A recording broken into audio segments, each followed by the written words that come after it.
in 2013 when I read the white paper, um, I was pretty much like, wow, this is just going to take over. But I did spend part of the next couple of days very, very carefully. And I think a lot of people who were in Bitcoin at that time also did the same thing. I think now it's not really, it wouldn't occur to people as much. But if you were getting involved at that time when this was kind of off the radar, it was pretty hardcore. There was no law about it. It was like, I've seen Mark Lamb talk about this kind of vibe that like we could all just go to jail.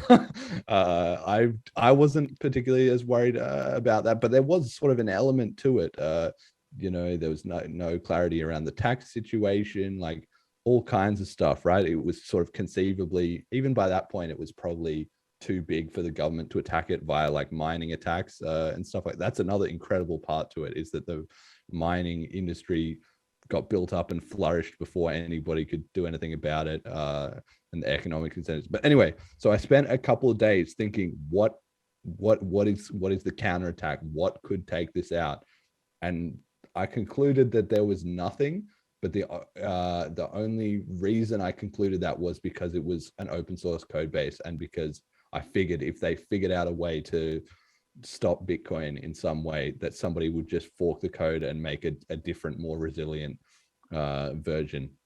And in the end, that's proven that's what's needed to happen, because Bitcoin was just dominating right up until the whole BTC BCH fork.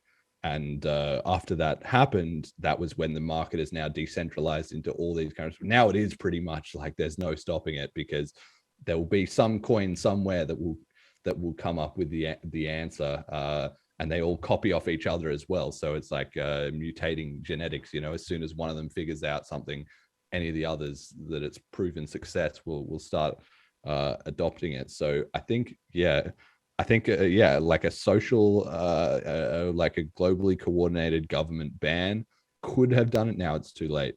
But in the early days, something like that could have done it. Although even then, the Streisand effect would have just helped it kick off harder, probably. But I think, the final resilience of cryptocurrency is just the fact that it's open source. That was I knew back then, I was like, that's the saving grace. I hope it doesn't come down to that, but that is the nuclear option. That is the impenetrable shield.